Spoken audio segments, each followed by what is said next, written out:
Shimano SLX DC digital controlled braking system. Have it on 2. General conditions for monofilament. No thumbing. Pretty amazing piece of kit. Alright, here's the one you've been waiting for. You guys have seen the short with this. This is a Shimano SLX DC $200 reel, digital controlled. Big question is, how does it work? Is it worth it? Well, that's a complicated answer, and stay tuned. We're going to get right in on this and baitcasters in general, which I have had a pretty interesting history with. That's why I'm not a fan of these. Yeah, it was kind of a rocky start, but yeah, stay tuned. We're going to talk about the Shimano a little bit and answer the question, is it worth it? The answer is yes. Hey all, my name is Jake. I play the saxophone. I make music. I make videos. I love fishing. If you like what you see in here, please hit like and subscribe, and let's get on into it.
So I'm here at Keystone Lake. Beautiful day. We just missed a thunderstorm by about 5 miles. It was 5 miles north of us. Yeah, old gag from season 1. Check them out again. They're good episodes. And one more on the counter. Well, it resets itself to 0 and I get a free schmuffin. And that's pretty awesome. It's a nice bow echo moving through. Southernmost part of it, according to radar. So getting back into my first bait caster, my buddy Scotty gave me one. I went out, got the appropriate rod, and Scotty, I'm with you. These things suck. Yeah. Oh, dude, I had a hell of a time. It was terrible. I don't know if it's something I'm not understanding about how this particular one works, but it's not going anywhere I want it to go. No? I go to my spinning rod. Yep. I struggled with it, I gotta admit. That's why. It's like a training one, but then it doesn't do anything that it should be doing. Yeah, exactly. I had a hard time with it, buddy. I just was like, no, I'm not gonna do this. Yeah. So this is a Abu Garcia. It's an easy cast. And there's a mechanism on here that tries to idiot-proof the whole act of casting a bait caster. The problem with it is it kind of gets in the way. So I deactivated that. This is a very, very basic unit, and it took me a while to figure out how the particular tensioner worked on this, but think we got it now. Ultimately, don't waste your money. It doesn't work like a real bait caster. Basically, you don't have a real brake system. It's all just an tensioner, and kind of a nightmare to use. Next one I have was a Shakespeare reel from the 90s. You can still get the equivalent, but you see there's a lot of back play in this, and that's where we left off. 20-pound braid went into a bird's nest I can't get out. Yeah, this kind of reminds me of Keystone. Very pretty state park. Oh, there we go.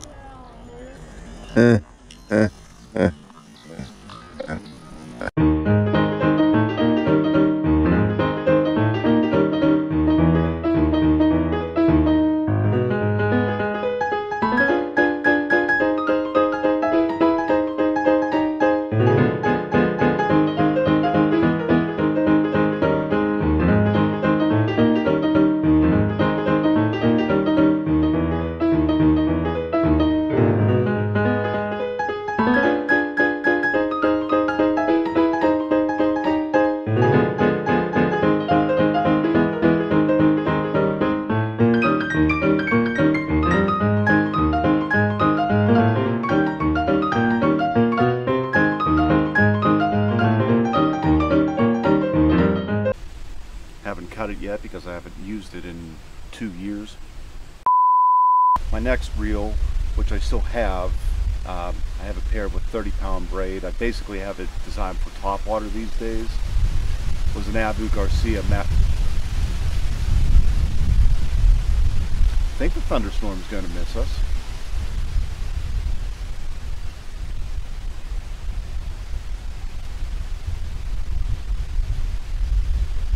I could wait.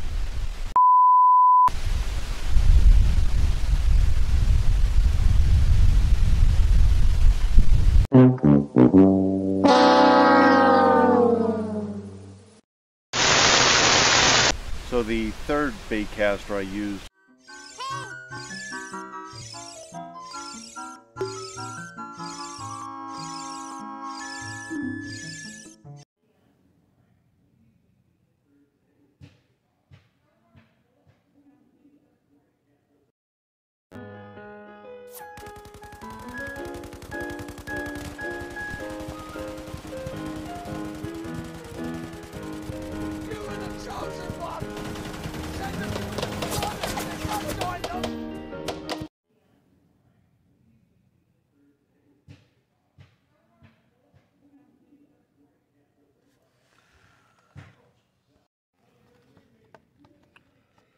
It's a pretty heavy unit.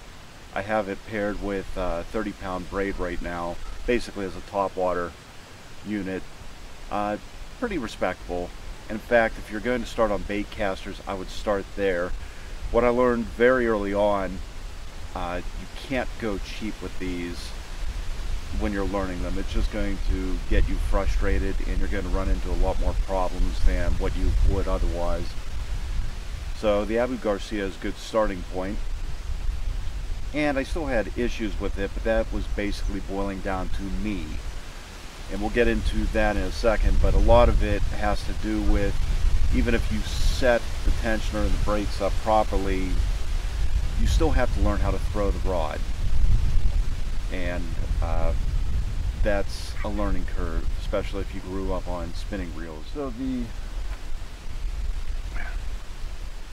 So the next bait caster I got, this has been a great favorite of mine for the past year, is a Cast King Royal Legend 2. Awesome piece of tech. These things are about the same price as the Abu Garcia. It's been pretty carefree too. Now I have this on a Lew's KVD. It's technically a spinning rod. It is a spinning rod.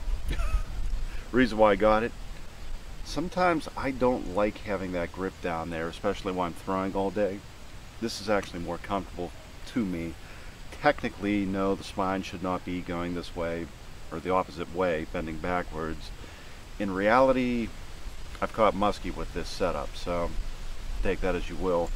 The other reason why I got this is if I ever do want to put a spinning reel on this, it's a 7'1" rod, and I could take that out, you know, basically with trout or steelhead fishing. But this is great value. Honestly, if you really want a great reel, this is going to be your cheapest option. Cast King has a lot of others. I haven't tried them all yet, but the Royal Legend 2 is really an awesome piece of kit. It's been reliable. And recommendation, use monofilament. It's cheap and it has memory to it, so when you do get into a situation where you bird's nest, it's not going to end your day. You could usually pull it out pretty easily, and that will happen. And going back to braid, what I don't recommend doing, that's 20-pound braid on there. That's still a little bit too light for a caster. My buddy Darren is using 10-pound. So far he hasn't run into any issues. He's using a pretty nice Lew's unit, so he learned how to throw that. But braid has no memory at all, so wind knots, if you get a sudden headwind hitting you, just like, you know, all this all around me, it's going to mess up your day. 30-pound and greater, you usually don't have much of an issue. When I did have an issue on 30-pound, it was due to an Alberto knot with the fluorocarbon leader, just disconnected. Lost the lure, lost all the tension on the spool, and anything that I wanted to set just went. Ended my day with that, which was pretty well documented. Did it again. And that one really me. What is happening with these Alberto knots? You gotta be kidding me. You gotta be kidding me. I lost the whole spool.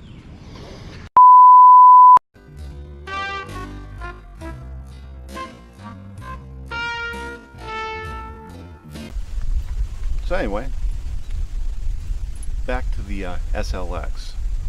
And I've heard these things in fishing videos for like the past couple years. I'm like, man, that's a really interesting sound. What is that? I don't think I fully understood what this was until I actually researched which Shimano I wanted to get. One with the sound, and then the DC stands for digital control. And this is where things get kind of crazy.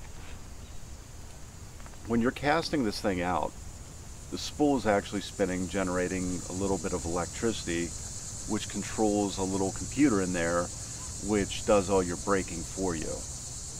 Pretty wild. Now, there are a couple things to keep in mind when you're using this. First and foremost, this generation of SLX DCs is actually the last generation Carano. So if you want to spend, got this for $199 at Cabela's, if you want to spend $199 versus it was $376 for the Carano, it's something to keep in mind. The new Carano has a few more gears in it. From what I've been told, it's a little bit smoother in operation, but this thing is still smooth as glass. So it's up to you whether or not you want the highest, top end that they have, the silver chassis or the black. Both are made out of metal. Both are, it's Japanese construction, so anything from Shimano or Daiwa is going to be top notch. How does it compare to the cheaper bait casters? It all depends on whether or not you know how to use the things. So are you going to go out there and spend $200 for a top-notch bait caster, never having touched one before, and it's going to be automatic? No, won't happen. In fact, Ron, Greg, and I were playing at a blues festival a couple weeks ago.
pulled the rod out. We're right by a field, empty field, so I'm throwing it, showing what it does. They're looking at it, so I had them try it. Both of them could not get a cast without the spool spinning out and bird's nesting.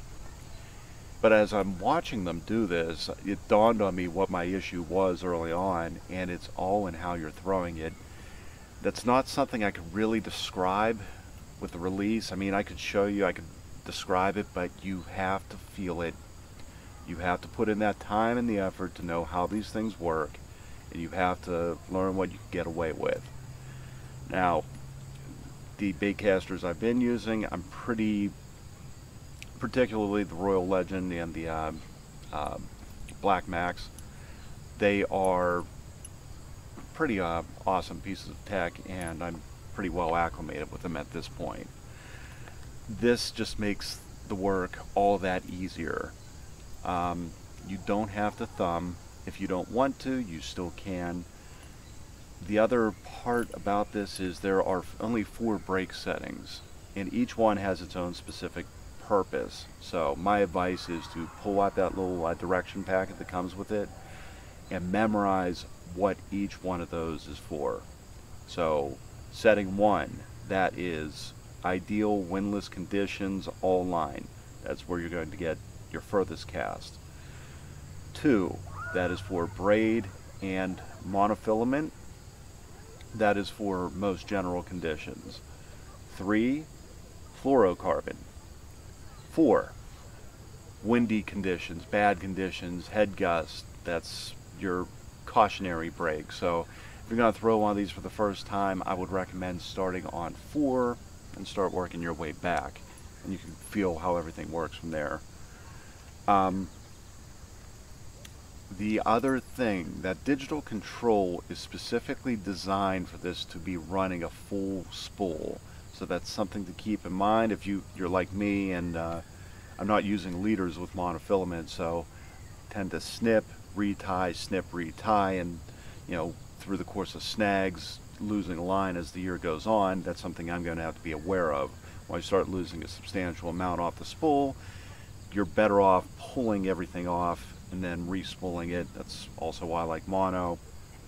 This was actually done when I bought the reel for free at Cabela's.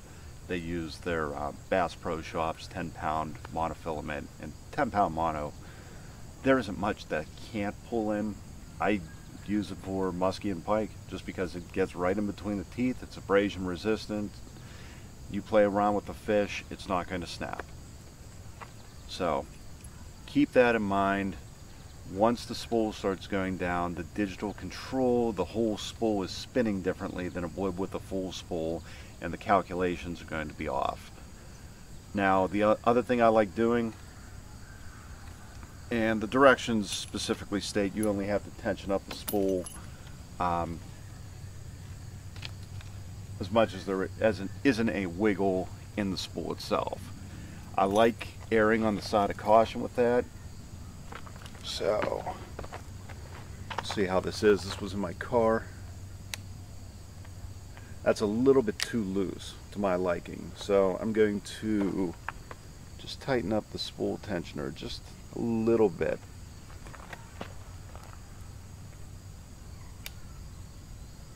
Where I really have to shake the rod to get it to fall. Generally, if you follow that rule, I went out 3 times with this. I had no issues whatsoever. I was experimenting around with finesse lures too. Yeah, in theory, on paper, it's like, yeah, you could do it, use finesse lures. In reality, I don't like the way finesse lures work on bait casters. It's really, really finicky. You have to get the tension just right, the brakes just right, and still, when you're casting out like a heavier lure, it's dead accurate wherever you want to put it. With finesse lures, there's a tendency for the spool to kind of start tightening up prematurely, and you'll get a fair amount of drift. And I've tried working with that every way I can. The looser you're making the tension, the more susceptible you are to bird's nest. So, in my opinion, finesse bait casting they're contradictory terms. Don't use a bait caster for finesse lures. Use a spinning rod. Use a good spinning reel. It's just going to make your life a lot easier. At least that's my opinion. If you have another one, feel free to do it. If it works for you, that's awesome. So is it worth a $200 price point? Well, yes. I've worked with a lot of Japanese manufacturing throughout the years, saxophones for instance. I know what type of materials they use, I know what their tolerances are, and like I said before, Daiwa and Shimano, incredible detail to construction gears. It lasts long if you take care of it, and it's designed to be, you know, used over and over again. So yes, if you want a good bait casting reel that's going to last, and that's not to take anything away from like the lesser SLXs, even the baseline series, they're about half the price, less than half the price, about 90 bucks. They're good. They don't have that digital control. I believe there's centrifugal brakes with magnetic braking, 2 types of brakes. Also sophisticated. Each braking system has its own pros and cons. I got a squirrel right staring at me climbing down a tree.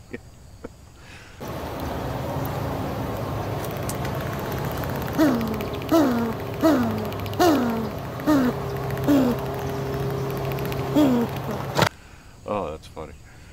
But each one has its own type of pros and cons. So far, I've taken this out in less than ideal conditions, and we'll get on to actually fishing with it in just a minute.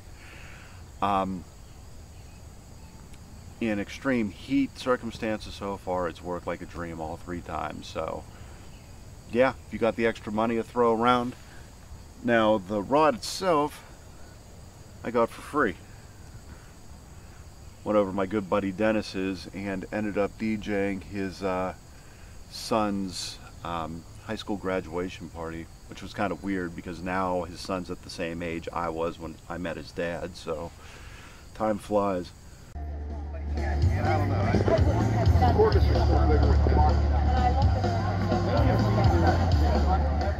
Yeah, Dennis has his whole fishing lure emporium. I got a 7-foot new bait casting rod. We're playing Let's Make a Deal next. I mean, this is what we do. And drink. I mean, Jake, you still got 6 crates of plastic to go through. Shit. You wanted soft plastic. Yes. Okay, well, take my money. $9. Okay? Easily. So I would have been at $39 for you. Okay. I've known you for that long. He's throwing shit at me until I reach 40, so we're going to keep going till 40. I'll tell you, don't worry about it, brother. Dude, this is why you're on the channel now. It's like, no, I'll get every fisherman from here till Cancun to come down here to buy stuff. This is what people don't realize. This is how blue-collar people go over there and make deals. Yes. See, it's quid pro quo.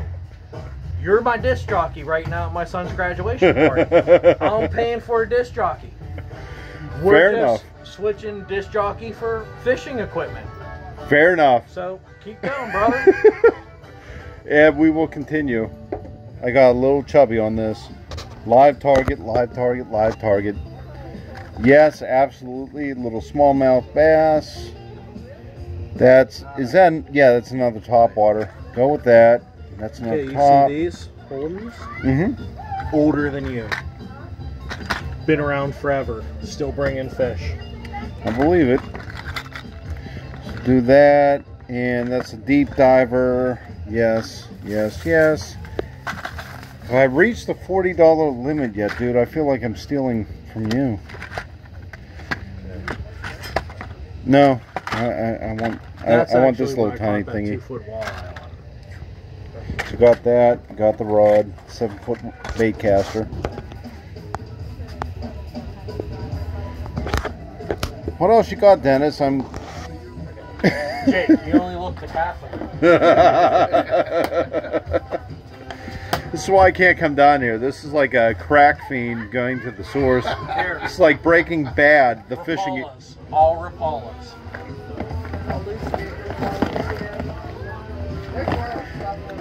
I'm filming for the next episode before I've edited down the one I'm working on. After that, I got a bunch of Asian minnows. I'm stopping Dennis right here. So Nice rod with 10 pounds worth of lures. No, enough is enough, dude. We're done.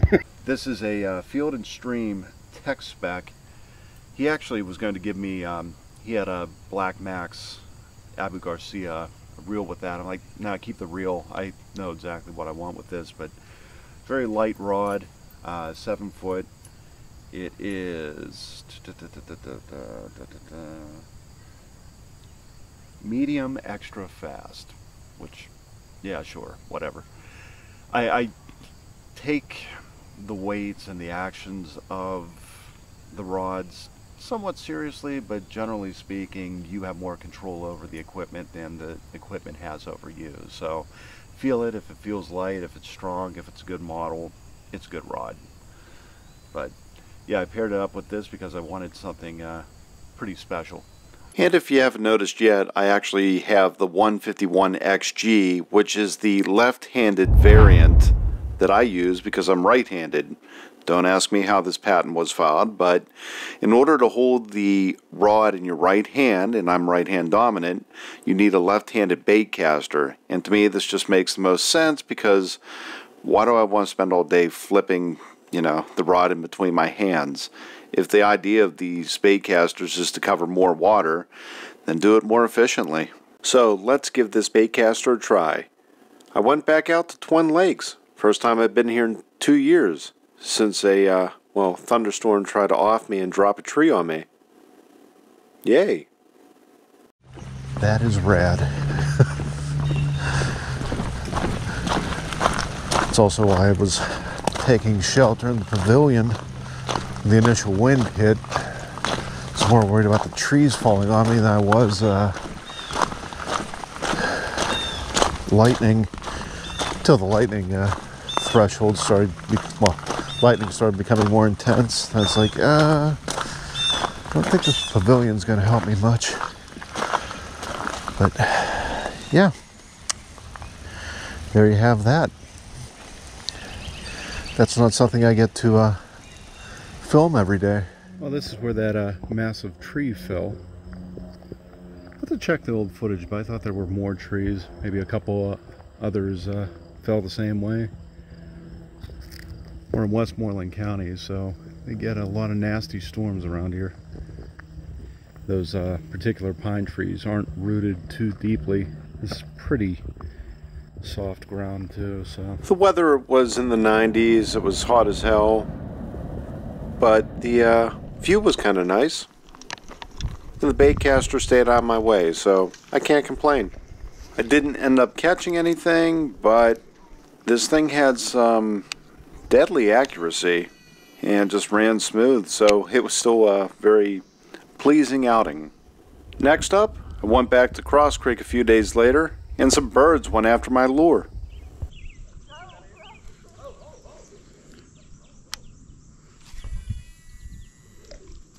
That's what I thought. Birds coming out of the tree trying to grab my bait.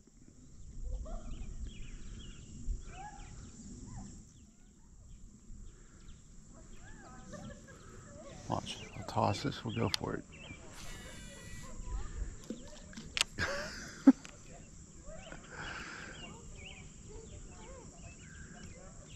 He's following the swing.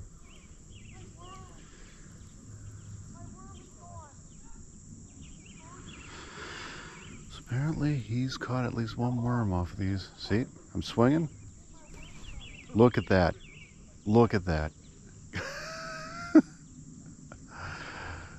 Can't make that up. Caught on to me. That was lightning.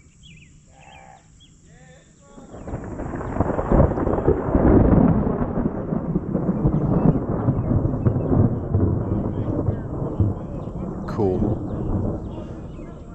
I'm in danger. Well, that cut this outing short.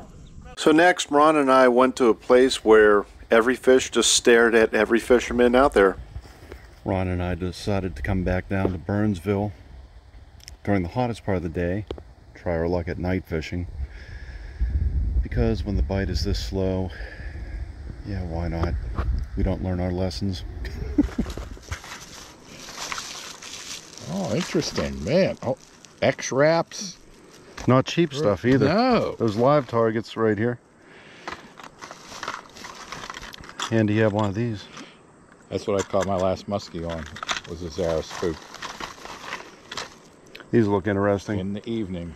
They're top water. They look like dead bluegill or dying on the surface. Yeah, nice. I got these ones Berkeley made. They're a rubber bluegill, and you can put the hook in sideways so that they swim like sideways, like an injured fish. They work everywhere but here.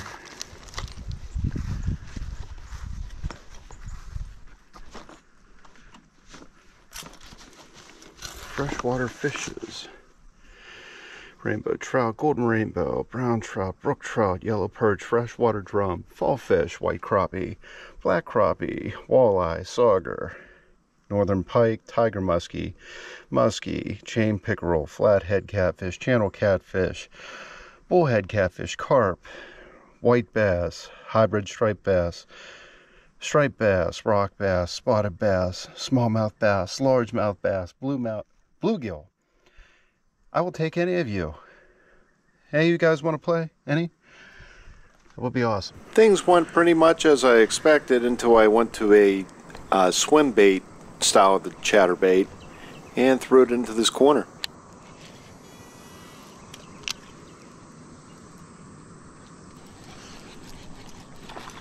Got one.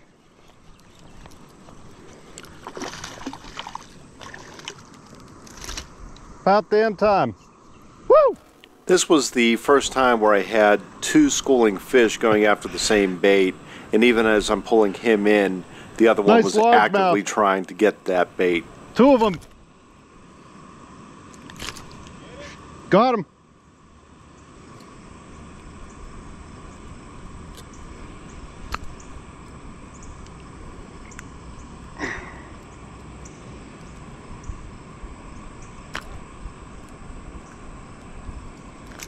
There we go. Whew. About damn time. Tried the second pull just for the hell of it. Not bad. Not bad. Took some time to find him, but it's a nice largie. Pretty color. His little buddy was coming right after it too. Let's get him back in.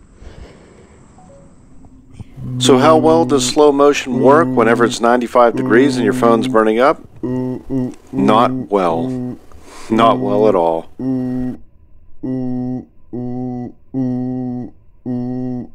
John. I'm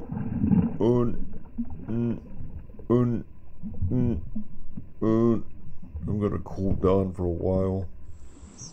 Seeing two bass go after a single hooked lure made me want to use my large whopper plopper, and I always had an issue with these. Seems like topwater always brings me the smallest, dumbest fish.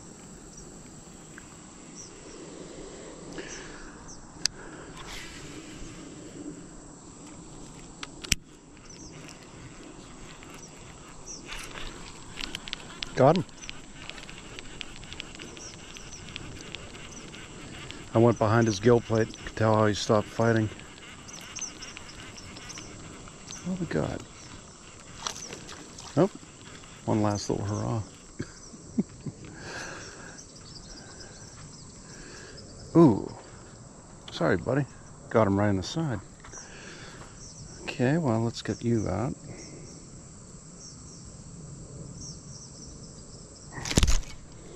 Let's get you out without sticking me in the finger.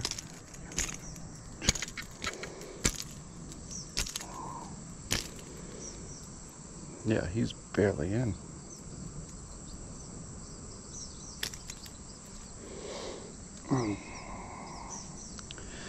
Let's call him for pliers because you could stick me pretty good right there.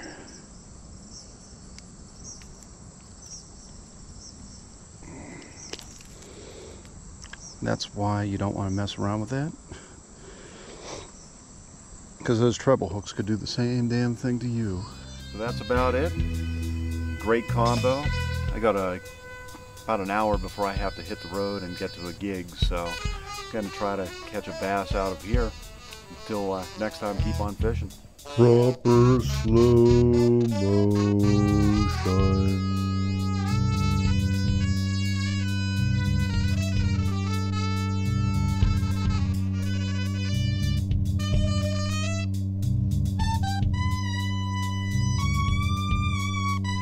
Curse splash.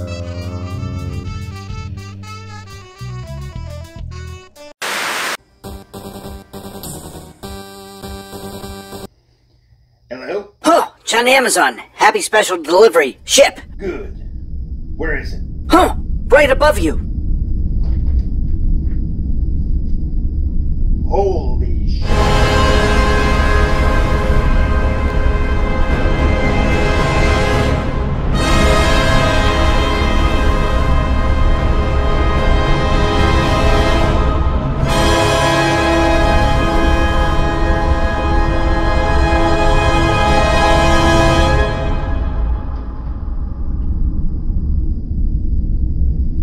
Gary, your ship is here.